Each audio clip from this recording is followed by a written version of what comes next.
Welcome to The Explainer. Today we're taking a really fascinating trip back in time, and I promise you, what we uncover is going to completely challenge the way you look at your daily life. We're looking at a 2,400-year-old architectural dedication. Yeah, you heard me right. We're diving into the book of Nehemiah, specifically chapter 12. But look, this is not just some ancient history lesson about bricks and mortar. It's actually a brilliant blueprint that can radically transform our modern view of ministry, service, and what it truly means to worship. Now, let's be totally honest here. When you're reading the Bible and you hit a chapter like the beginning of Nehemiah 12, what do you usually do? You see this massive genealogy, right? Just a really long list of difficult, basically unpronounceable names like Sariah, Moloch, Bakbukia, and Shechaniah, and you probably just skim right past them. It's completely human nature. But here's the thing. Those unpronounceable names actually represent faithful unseen servants. God intentionally recorded every single one of their names because their daily, quiet devotion mattered immensely. And today, we're going to learn exactly why. So here's our roadmap for today. First, we'll look at the value of unseen service.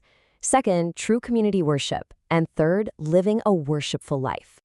Okay, let's dive right into part 1, the value of unseen service.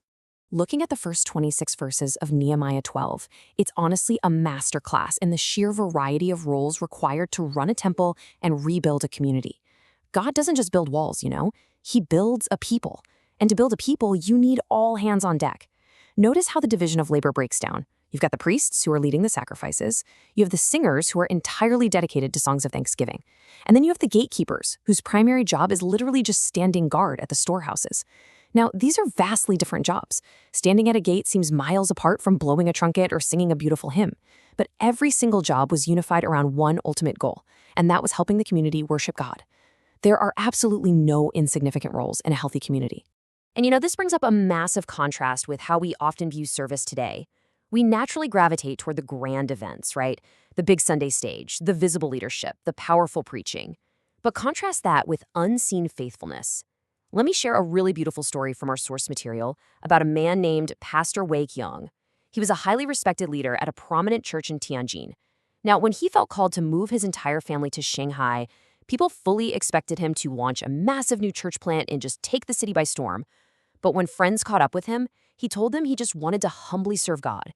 In fact, his primary ministry in Shanghai became driving to the airport to pick people up, and he was incredibly happy doing it.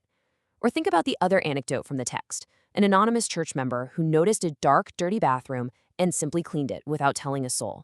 No stage, no applause, just pure, unseen faithfulness. So if you ever feel like your hard work is completely invisible, just remember Hebrews 6:10. For God is not unjust so as to overlook your work and the love that you have shown for his name in serving the saints. Those unpronounceable names back in Nehemiah 12, they are living proof that even when there's no applause and even when there's no visible stage, your quiet faithfulness is absolutely seen. It's permanently recorded by a just and loving God.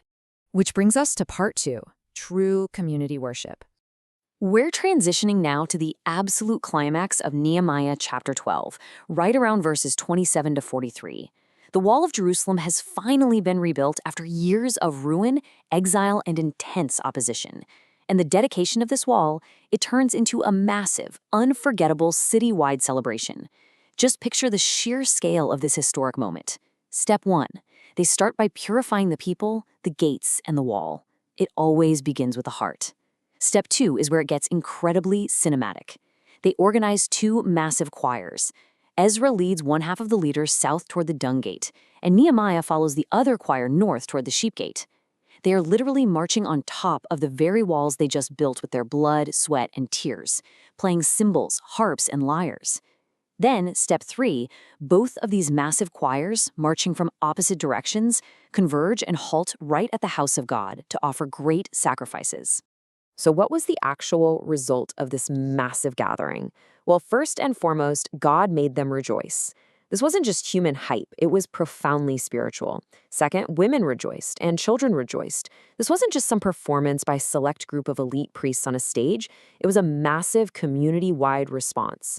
And finally, the joy of Jerusalem was heard far away. The really crucial point here is that this immense joy was entirely initiated by God's work, not by some perfectly manufactured external environment.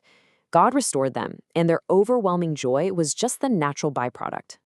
Now, this poses a deeply challenging idea for us today, especially for anyone who serves on a modern worship team. When you're singing or leading, are you looking at the audience's reaction or are you looking at God?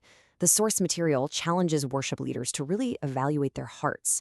When you're up on stage, does your joy depend on whether the congregation is singing loudly or lifting their hands or crying? Because if your joy dips the very moment the crowd seems disengaged, your focus might actually be on the performance rather than the creator. True joy, just like the Israelites had up on that wall, is deeply rooted in knowing God, not in the applause of the crowd. And that leads us to another striking question. Does anyone actually hear our joy? Or is our faith, well, kind of too quiet? Remember, the joy of Jerusalem was heard from miles away. And they didn't rig up some massive sound system to force a loud program. A church or a person who is genuinely transformed by God naturally makes a joyful noise. Life just naturally flows out of them. If the people around us, our neighbors, our coworkers, if they never hear our joy, we really have to ask ourselves if we're truly letting the reality of God's work resonate in our lives. All right, let's move to our final section, living a worshipful life. We have to ask the obvious question: what happens the day after the ultimate spiritual high? What happens when the cymbals stop crashing, the choirs pack up and go home, and the sun comes up on a regular Tuesday morning? The Bible doesn't let the Israelites just stay up on that mountaintop of celebration. The very next day, they were right back to the mundane daily grind. They were appointing men over storerooms to manage grain. They were collecting contributions and tithes. They were organizing the daily food portions for the singers and gatekeepers, and doing these routine daily services of purification. Real life had to continue. But here's the secret. This administration, this daily grind, was considered an act of worship just as much as singing on the wall was. There's this super relatable anecdote from our source that brilliantly hits the nail on the head regarding this tension between a spiritual high and daily reality. A sister in the church attended this incredibly powerful retreat in Shanghai. The teaching was amazing, the spirit was moving, and she felt such a profound anointing that she actually texted her friend saying, "I never want to leave this place. I just want to stay here forever." But then her daily reality chimed in. Her husband saw that message and immediately texted back, "Come back. I need you." It's funny, but it's so true, right? True worship cannot just exist in the emotional high of a weekend retreat. It eventually has to enter our daily, ordinary lives. It has to translate into how we love our spouses, how we do our jobs, and yes, how we handle the laundry. So as we start to wrap up this explainer, let's lock in 3 profound takeaways. Number 1, a rebuilt person serves. When God reconstructs your life, just like he reconstructed the ruined walls of Jerusalem, the natural output isn't arrogance or a demand for spotlight. The natural output is a humble, quiet desire to serve in the unseen things, just like Pastor Wei Chiang driving people to the airport. Number 2, a rebuilt community praises. A healthy church or community doesn't rely on just a few talented people performing on a stage while everyone else sits back and watches like consumers. No, a truly rebuilt community responds to God's grace with collective, overwhelming, organic joy that echoes way beyond the walls of their building. And number 3, a worshipful community lives it out. Real revival is never just an emotional weekend event. It's a continuous, gritty lifestyle of faithfulness in our daily chores, our routines, and in managing the storerooms of our own lives. Which brings us to our final provocative thought for you to take away today.